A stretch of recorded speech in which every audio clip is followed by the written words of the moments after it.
Hello and welcome to Fiesta Cultural's Nice Urban Spice. I'm Sara Cintron, and in this series we'll be exploring savory and sweet Puerto Rican cuisine.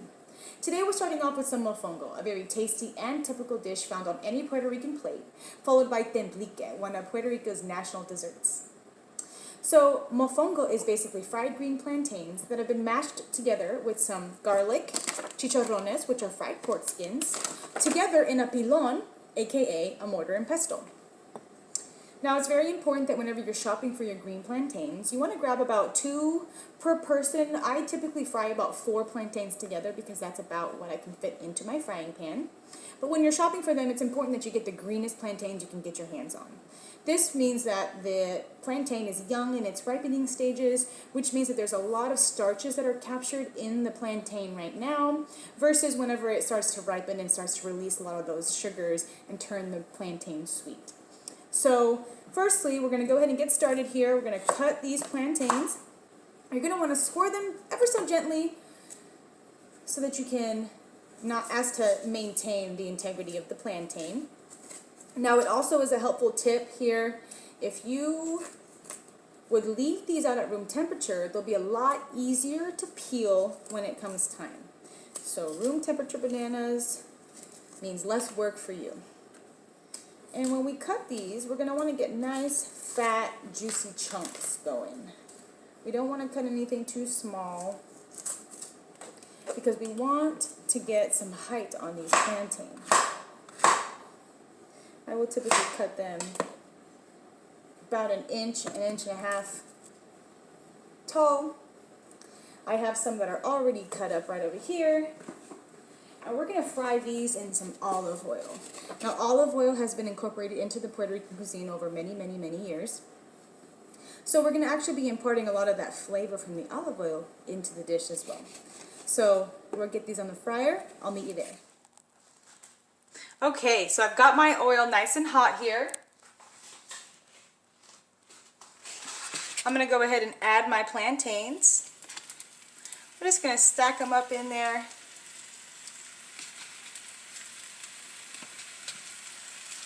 You can see that they're all pretty high up.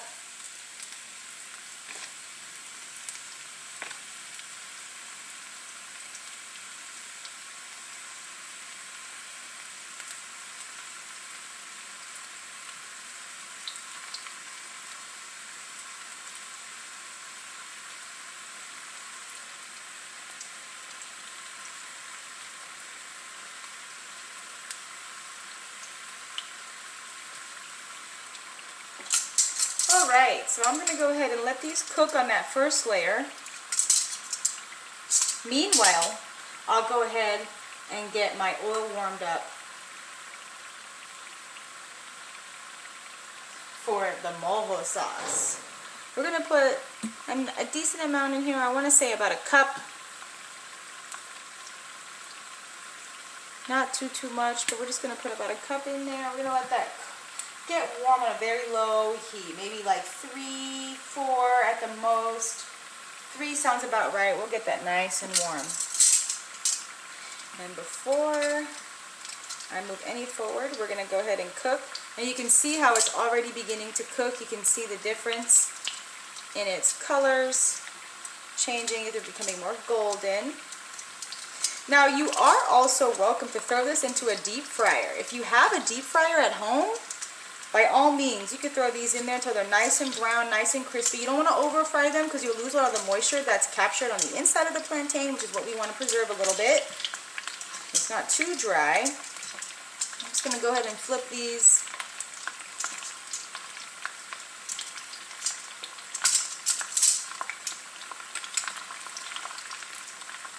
And you can also throw them on there.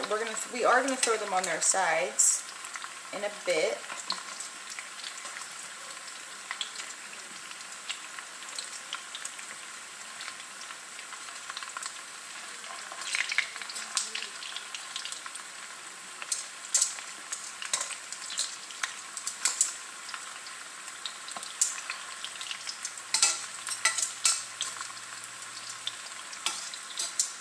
Wonderful. So far so good. These are flipping. after they cook just a little while on this side, we'll kind of get them over, push them over on their sides so that the underbellies can cook.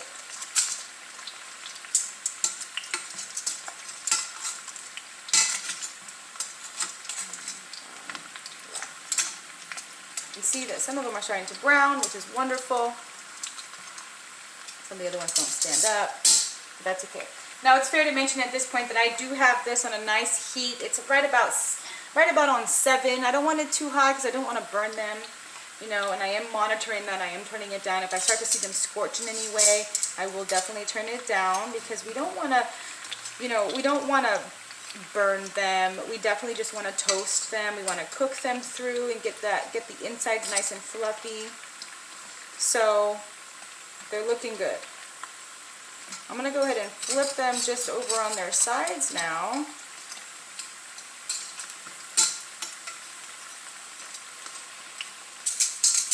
So we're going to go ahead and get this oil going. This oil, while this is going, actually, okay, so these are all cooking. While these are cooking, I'm going to go ahead and add my garlic cloves. These garlic cloves we're going to keep in the shell. We're not going to smash them or peel them. We're going to keep them in their little jackets, and we're just going to throw them in there and let them kind of cook alongside these. This will give it a nice toasty taste, and by leaving it into the jacket, we'll create a little bit of a steam effect to get that garlic nice and soft, get those fragrances released while still maintaining a delicious texture and flavor. So we're just going to go ahead and get these flipped around. Just want to make sure that you don't see some of that light. You can kind of see here we have some of that lightness. We just want to flip that over and make sure that that gets cooked. So we'll go forth with that. And you're going to want to flip your garlic every now and then. Move them around. Let them get tasty in there too. Wonderful. So I'll be back to check on this in one moment.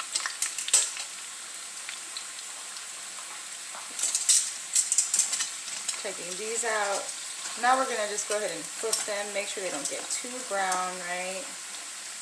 They're looking good. They're looking good. We want them nice and crunchy, but not overly cooked or burned. I'm going to go ahead and turn down this heat to medium. And we'll go ahead and keep cooking here.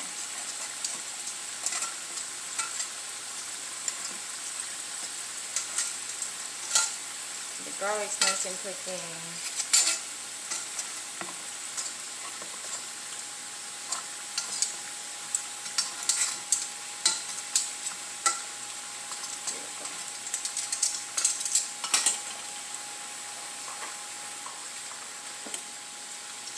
Alright, these are looking good. We're getting them continually fried on all sides.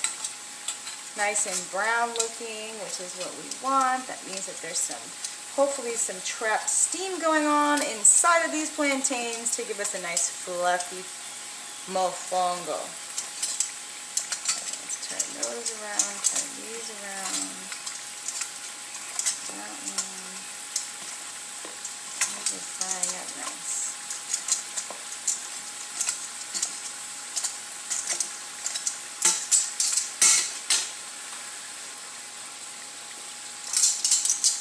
So when these are fully cooked, whenever these are ready to go, roughly about now, we'll pull these off and kind of drain them on a paper plate, or on a plate with paper on it rather, to kind of get some of that excess oil out. We're going to see how this garlic's doing. The garlic looks good. Still, I'll go ahead and pull out this little one, a couple of the small ones.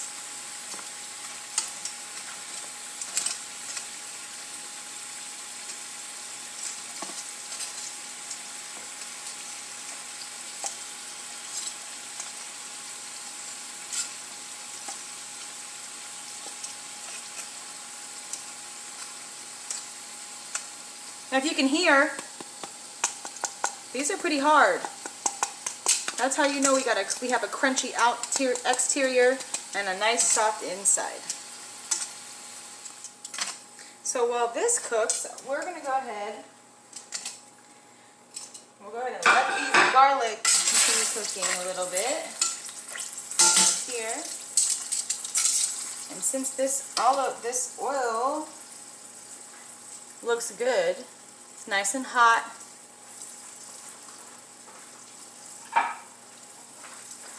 We're going to go ahead and add our garlic to this. Now this is just garlic that I chopped up. We're going to put this directly into the oil. And what that's going to do is that's going to cook that garlic, get it nice and ready for the meal.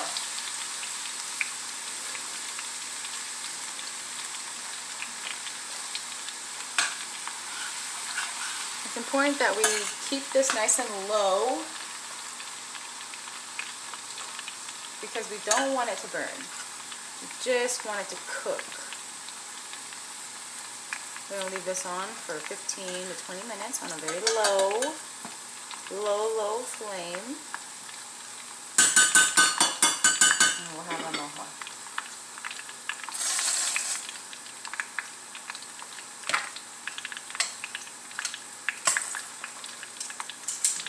Okay. So as you can see, this garlic has bursted open. They're ready to burst. Basically ready to go. Lots of steam going on in there. Wonderful. So we're going to go ahead and pull these off. So, as you can see, our mojo is cooking up nicely. We're just going to stir this as to keep it nice and going. This is at a 1. It's literally just simmering. I don't know if you can see or not, but this is kind of turning the oil a little cloudy as it cooks. So this will continue to get cloudy and cook its way to garlicky perfection. All right, now that we've got our plantains nice and fried, you can see here they're nice and golden. We've got a nice golden edge on at least one of the edge of every one of these plantains, which is really wonderful. We've also got our garlic here. The garlic, as you can see, has been nice and caramelized in their little jackets. It's a wonderful way to get the best garlic flavor out of this little tiny pot by throwing it in the fryer with anything else. We've got another piece here. So I'll go ahead and throw that in there. And I'm just going to load up this pilon. Now I'm going to have to do this in probably about 3 batches, which is a good idea actually. So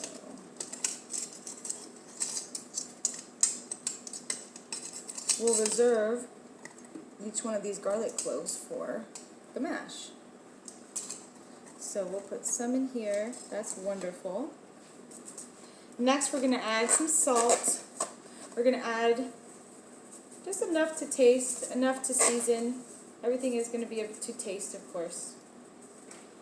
So we'll add that. We'll add our pepper. I'm not going to coarse grind. Just add some in there. And then we're going to take a handful of our chicharrones, our pork skin. We're just going to throw some in there.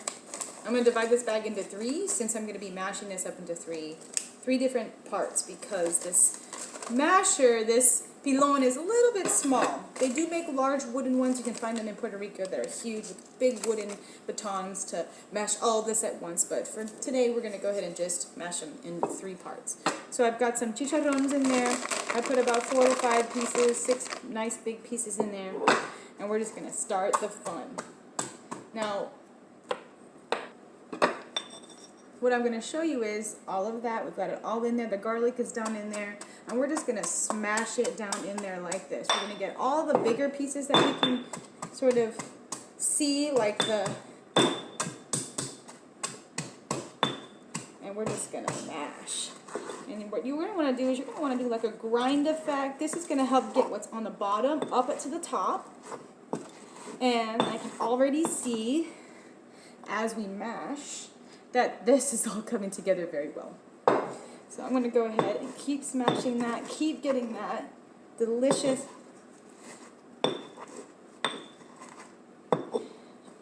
Man, this smells so amazing. I wish you guys could smell this, but when you make it at home, you will know exactly what I'm talking about. Just gonna make sure this is nice and mashed together.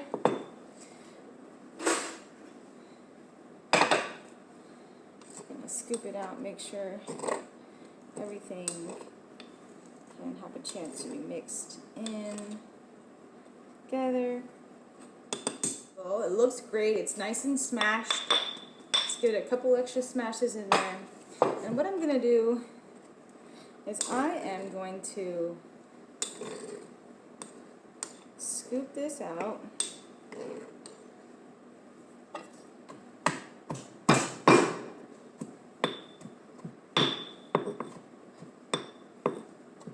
Smash it down, scoop it out into a bowl. Now typically this is how it's served. We'll put it into a bowl here, like so, and we'll smash it down into the shape of the bowl. You can see how there's nice fat chunks in there of both the plantain and the chicharrones. Just get this nice and topped off.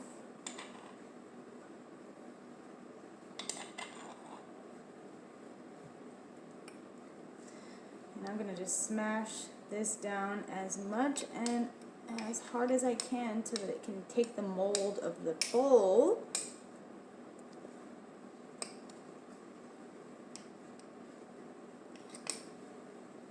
Alright, so we have our mofongo here in this cup. I'm just going to run my spoon around the edge of this because it is very, very tightly packed in there. And we're just going to flip this over onto our plate. Just like that.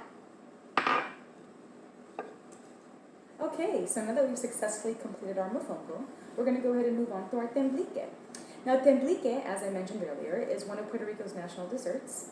Essentially, it is a chilled coconut pudding that has been dusted with cinnamon and is typically served around the holiday season to be shared with friends and family. But of course, with any tasty treat, you're welcome to enjoy it any time of year.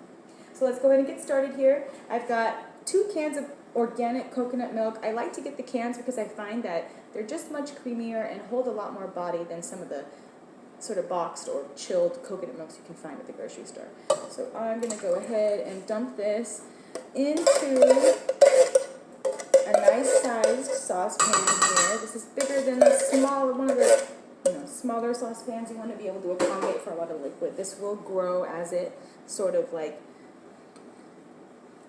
as it cooks, as most things do in volume. So this one's extra creamy. If you can see, there's lots of cream just pouring and chunking out of here. So I'm going to make sure I get all of that good stuff out of the can into this pot. Alright. Next, we're going to add 1 cup of sugar, which I already have right here weighed out. We're going to go ahead and add that in. We'll go ahead and add in our salt. Right here. We're going to do about half a teaspoon. I'm just going to add about a half a teaspoon of salt to that. And we're going to go ahead and use our whisk here to whisk this up nicely. I'm just going to get this nice and whisked up. This is a very, very simple dish. Really requires maybe just a little bit of patience. That's all that you'll need for this because it will have to set up in the fridge. Preferably for overnight, but just a few hours will do. But because this does have cornstarch in it, we will be able to enjoy this as soon as about 2 to 3 hours after you make it. So you could make this relatively early in the day and still enjoy it by dinner time. So we're going to go ahead and add our cinnamon sticks. Now I love using cinnamon sticks in a recipe because you're still able to maintain some of the purity of that creaminess, some of the integrity of the creaminess without the little specks of cinnamon, but in any case, you get a lot of flavor from cinnamon sticks, as you probably very well know. So I'm going to go ahead and open this up.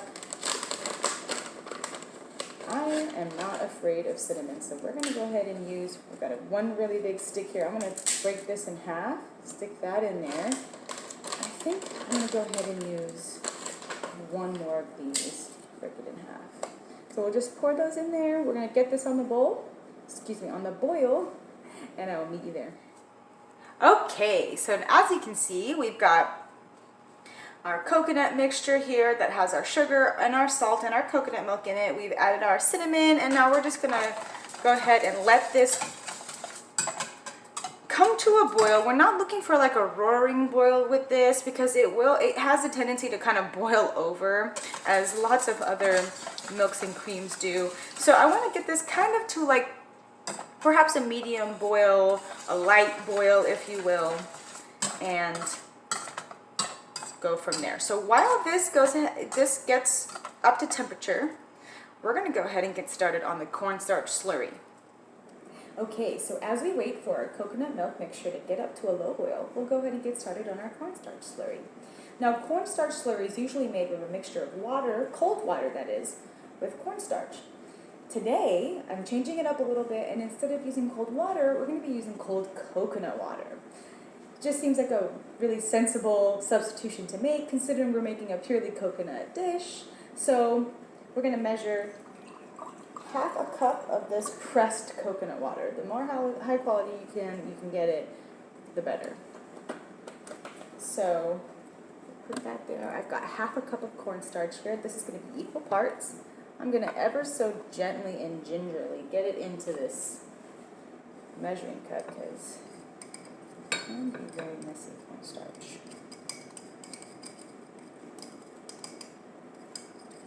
So go ahead and get that in there. I've got a tiny little whisk here. I'm going to whisk this up into the coconut water.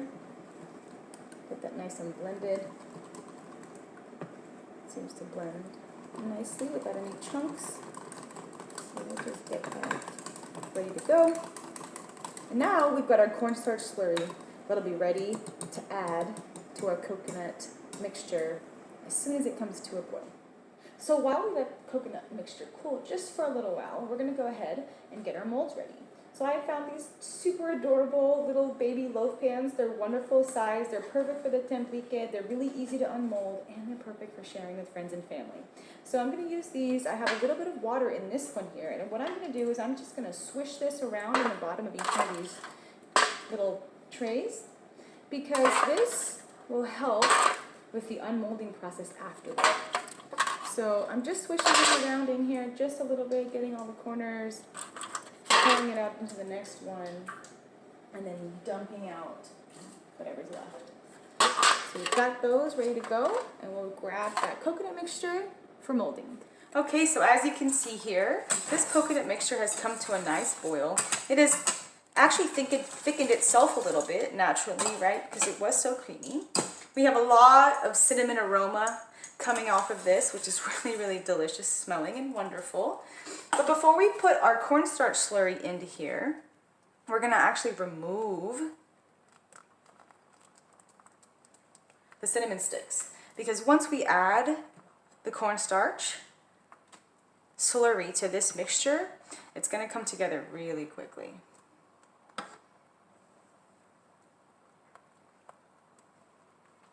So I'll go ahead and pull that out. There might be a few left in there for some added flavor, which is a-okay.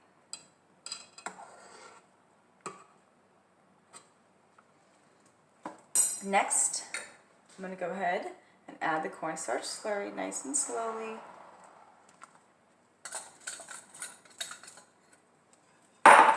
And we're going to stir this, whisk this pretty much constantly, because it will come together very quickly. As you can see, it's already thickened up a lot. Continue to whisk this. Wonderful.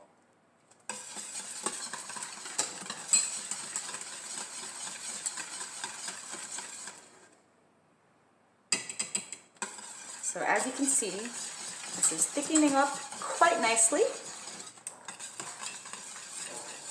And we're going to go ahead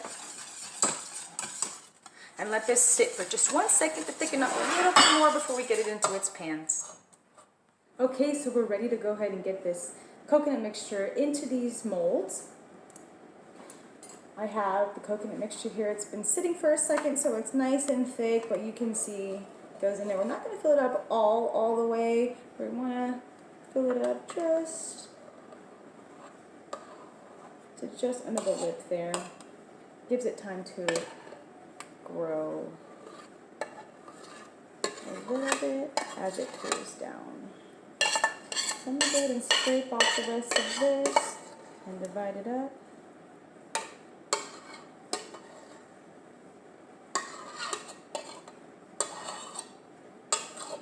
Wonderful. And that is the tembleque. So now we're going to go ahead and get this into the fridge.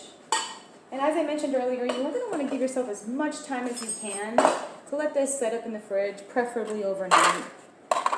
But this could be ready in as soon as a couple of hours. We're going to let this cool down just a little bit because you never really want to put anything that's terribly hot into the refrigerator.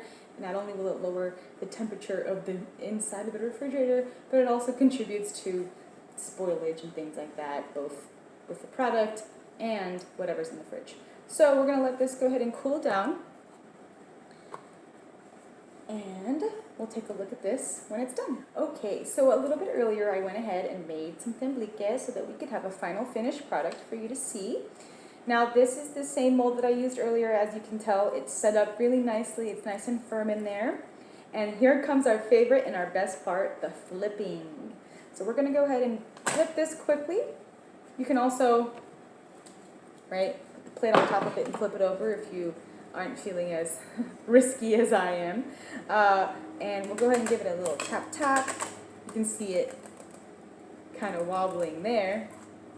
And voila! Came out perfectly. That's wonderful. So hopefully that will happen for you too. Come out and unmold perfectly. This is a delicious looking dessert. We're going to go ahead and dust this with a little bit of cinnamon.